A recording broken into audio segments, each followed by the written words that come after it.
যারা সোশ্যাল মিডিয়ায় স্ক্রলিং করে, আলেমদের আলোচনা আসলে বাস পাস পাস পাস, গান বাজনা বিভিন্ন এই সমস্ত অহেতুক ফালতু কাজে তারা ঘন্টার পর ঘন্টা মেতে থাকে।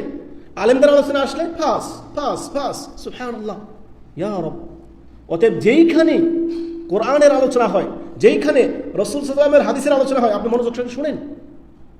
এটা আল্লাহর কথা, ওহীর বাণী, কালামুল্লাহ, রাসূলুল্লাহ সাল্লাল্লাহু আলাইহি ওয়াসাল্লামের হাদিস, সুবহানাল্লাহ।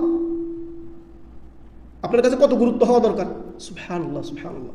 আপনার ম্যানেজার কিংবা আপনার বস যখন আপনার সামনে কথা বলে, তখন আপনি আপনার কি মনোযোগের সাথে তার কথাটা শুনেন, যে আমার কোথাও জানি ভুল না হয়ে যায়, কোথাও যাতে আমার ভুল না ধরতে পারে, কি কান খাড়া করে আপনি শোনেন।